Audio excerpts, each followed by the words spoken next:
Whether your special event is personal or professional, let UVision Productions be the choice for your video and photographic needs.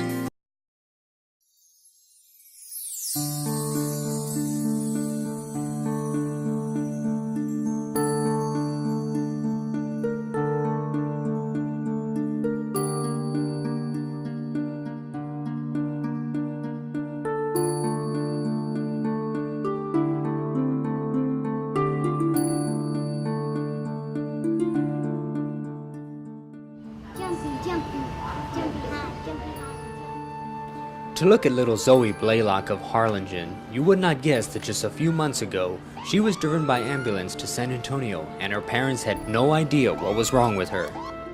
But I remember being in the ambulance twice. And they admitted me into the hospital at the 7th floor twice. All they told us was that her liver numbers were not good. I was in denial about it. It's like, no, there's got to be some mistake. This can't be this serious. But it was no mistake.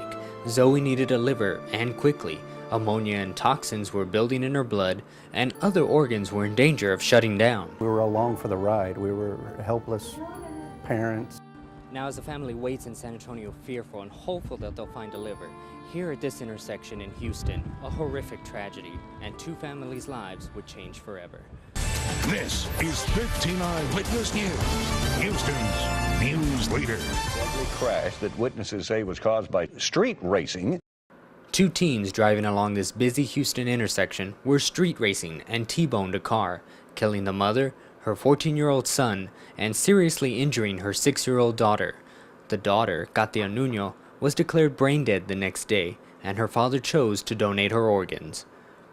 He was struggling and he was crying, and he said that his little angel never had a chance and that he wanted to donate the organs so that somebody else would. And we got those organs.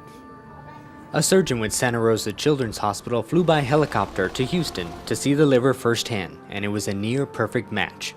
He then flew back to San Antonio and got Zoey into the operating room to be prepped. Like, get me out of here, quick, quick, quick! It put me asleep and I didn't feel anything, and sometimes I don't remember it, but oh well, I did remember stuff. When you're waiting on a child in an operating room, bad thoughts come into your mind. You try to keep them out, but they do come in.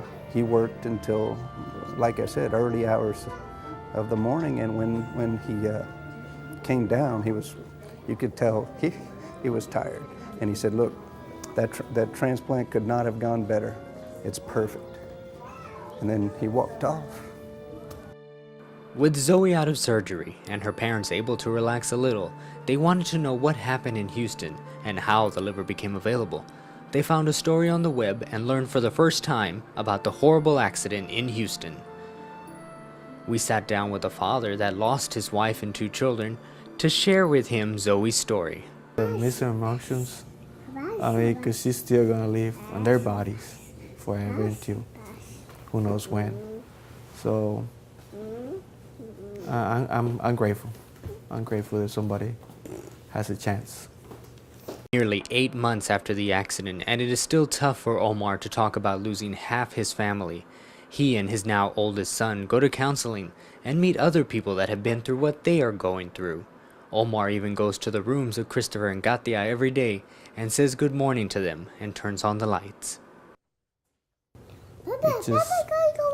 It's every morning that I got pictures of her, I go to her room and everything. And I always put the lights on and say good morning. Although they're not there, but it's my grieving that I'm doing. Omar and his wife had discussed organ donation in the past. He was all for it, but she wasn't. I'm a big donor, and me and my wife, we always talk about it. She was not a big donor. I was like, hey, you die, you take, that's it. So when doctors asked Omar about his daughter's organs, there was no doubt in his mind of what he wanted to do. But I knew when they went and talked to me, I said, yeah, I signed. I'm 100%. According to Dr. Almeida of Santa Rosa Children's Hospital, it is rare for a person in this part of the U.S. to really understand and support organ donation. I think our Hispanic culture sometimes lends itself to some fallacies regarding donating organs.